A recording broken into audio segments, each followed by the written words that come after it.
هەرچەندە یاری ئۆپن وۆرڵد شتێکی تازە نییە، بەڵام لەم چەند ساڵی دواییدا خواستێکی زۆری لەسەر بوو، بۆیە بە شێوەیەکی بەرچاو گەشەی سەند.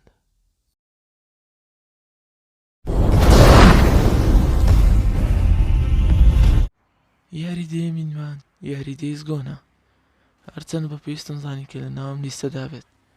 یاریێکی ئەکشن ئادڤێنچەر و سێڤایڤڵ هۆرەرە، ترسە لەلایەن کۆمپانیای SIE بێن ستۆدیۆوە بەرەی پێدراوە، لە 26 چواری 2019 کەوتە بازاڕەوە، تەنها بۆ پلەیستێشن 4. باسی پۆست ئەکەلیپس دەکات کاتێک ڤایرۆسێک بڵاو بۆتەوە و بە کارەکتەری دیکەن یاری دەکەیت هەوڵ دەدات خێزانەکەی بدۆزێتەوە تاکو بزانێت مایە لە ژیان کاتێک لە سەرەتای بڵاوبوونەوەی نەخۆشەکە لێیون بوو.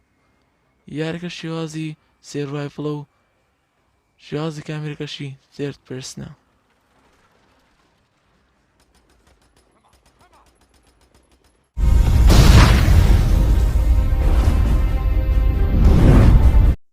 یاری نوێمینمان یاری باتمان ئارکام نایت لە 23/6/2015 بڵاو بووتەوە کە دەکاتە زنجیرەی چوارەمی یاری باتمان ئارکام، یەکە لە یاریە خۆشەکان کە لەلایەن کۆمپانیای ڕۆکستێدی ستۆدیۆ بەرەی پێدراوە بۆ هەر سێ پلاتفۆرمی پلەیستێشن 4 و ئێکسبۆکس وان و PC بەردەستە. یاریەکە باس لەوە دەکات کە لە دوای ئەوەی یەکێک لە دوژمنە سەرەکیەکانی باتمان بە ناوی سکێرکرۆ غازێک لە ناو شارەکە بڵاو دەکاتەوە و ترس و لەرز دەخاتە ناو شارەکە، وا دەکات خەڵکی شارەکە بەجێبێڵن. باتمان هەر خۆی دەمێنێتەوە لەگەڵ ئەو دوژمنانە و عەساب و پیاوکوژ. باتمان درێغی ناکات، هەوڵ دەدات لە شارەکە دەریان بکات و شارەکە ئاسایی بکاتەوە وەکو جاران.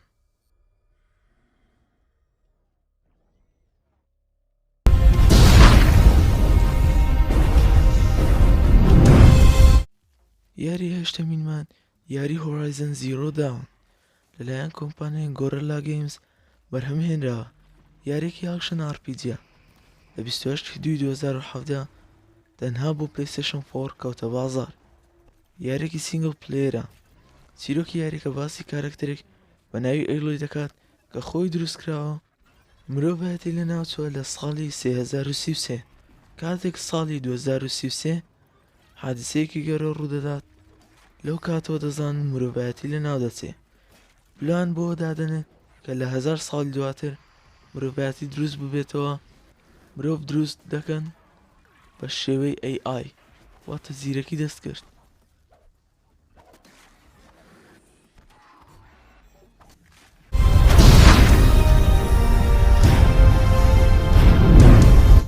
یاری هەفتەممان یاری ئاساسین کرید ئۆدیسی کە تازەترین بەشی ئاساسین کریدە کە لەلایەن کۆمپانیای یوبیسۆفت بەرەی پێدراوە بۆ هەر سێ پلاتفۆرمی پلەیستێشن 4 و ئێکسبۆکس وان و PC و نیتاندۆ سویچ و گوگڵ ستەیدا. یاریەکە ئاکشن RPG وەروە ستێڵتە. یاریێکی سینگڵ پلەیەرە کە لە 15/10/2018 کەوتە بازاڕ. چیرۆکی یاریەکە باسی ساڵی 431 پێش زاینی دەکات کە دەکاتە 400 ساڵ پێش ئاساسین ئۆریجنز. یاریەکە باسی ڕووداوەکانی یۆنان دەکات کاتێک شەڕ بوو لە نێوان ئەسینیەکان و سپارتایەکان. تۆ دەتوانیت لایەنی هەڵبژێری ببیە لایەنی ئەسینیەکان یان سپارتایەکان تاکە زنجیرەی ئاساسین کریدە کە دەتوانیت کارەکتەرەکەی خۆت هەڵبژێریت کچ بێت یان کوڕ بێت.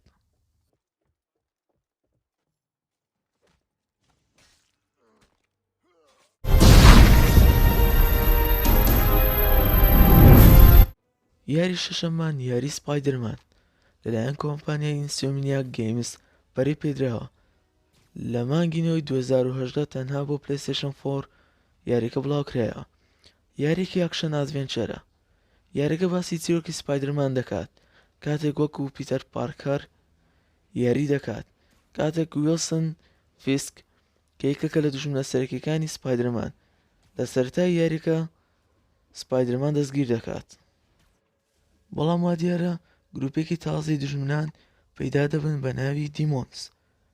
نەک تەنها ئەم گروپە، چەندین دوژمنی تر سەر هەڵدەدەن وەکو ڕاینۆ و سکۆرپیۆن.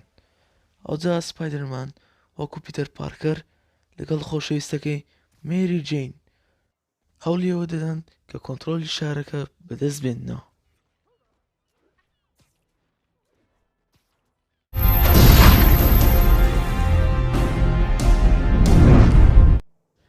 یاری پێنجەممان یاری GTA 5. بێگومان هەمومان دەزانین GTA 5 یەکێکە لە سەرکەوتووترین یاری ئۆپن وۆرڵدەکان بە تایبەت لەم جەنەڕێشنە و جەنەڕێشنی پێشتریش، کە یاریەکە لە لایەن کۆمپانیای ڕۆکستار لە 17 نوێی 2013 کەوتە بازاڕ بۆ هەر 5 پلاتفۆرمی PC و PlayStation 4 و Xbox One و Xbox 360 وەروەها PlayStation 3 بەردەستە، کە یەکێکە لە سەرکەوتووترین یاریەکان کە لەم دواییدا بڵاوکرایەوە کە فرۆشی گەشتە زیاتر لە 130 ملیۆن کۆپی، کە مەژوا دەکات کە پڕفرۆشترین یاری سینگل پلەیەر بێت و مۆدی مالتیپلەیەریشی هەیە.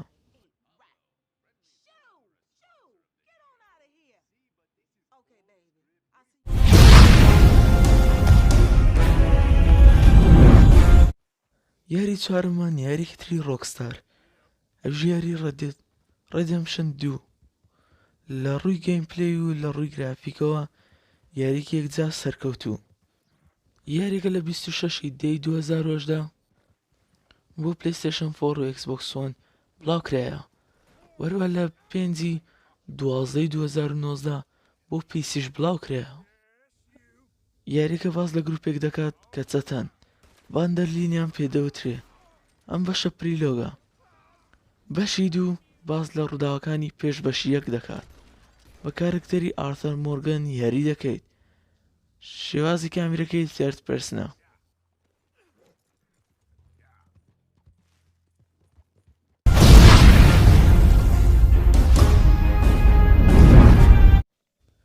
یاری سێممان یاری The Legend of Zelda Breath of the Wild.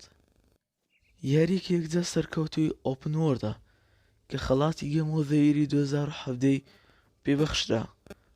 لە ڕووی ڕێیتنگ هەموو دەلەدەی هێناوە، وەروە لە 3 2017 تەنها بۆ نیتاندۆ سویچ بڵاوکرایەوە. شێوازی یاریەکە ئاکشن ئادڤێنچەرە، هەر لەلایەن کۆمپانیای نیتاندۆ خۆیەوە بەرەی پێدراوە.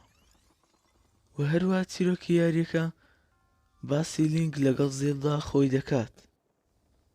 کاتێک لینک بۆ ماوەی 100 ساڵ خەوتووە، چونکە ئەو دوژمنەی 1000 ساڵ پێش ئێستا قەتی زیان کردووە، لینک و زێلدا سەری هەڵداوە. دیسان تاریکایی بەسەر ئەو شوێنەدا هێنا. ئەو دوژمنە کە ناوی هێرڵە. لینک و زێلدا دیسان هەوڵ دەدەن ئەو دوژمنە قەتیز بکەنەوە.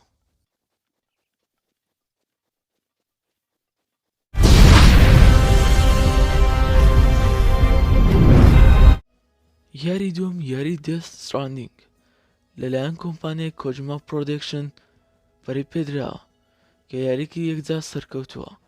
لە 8 11 2019 تەنها بۆ PlayStation 4 بڵاوکرایەوە. دەگوترێت بۆ پیسیش دێت، بەڵام کاتەکەی دیار نییە. یاریکی سینگل پلەیەرە، یاریکی ئاکشنە و یاریکی یەکجا سەرکەوتووە. یاریکە باز لەوە دەکات کە لە ئەمریکا ڕووداوێک ڕوودەدات و دوو جیهان تێکەڵ دەبن، جیهانی مردن و جیهانی ژیان لەسەر زەوی تێکەڵ دەبن. بە کارکتەری سام یاری دەکەیت کە کاری دیلیڤەریە کە لوپەل دەگوازێتەوە. منداڵێکی پێ دەتوانێت منداڵەکە بەکاربهێنی بۆ ئەوەی ڕووحە کەیان ببینی. لە یاریەکە چەندین ڕێگر دێنە بەرامبەر دەتوانی شەڕ بکەیت.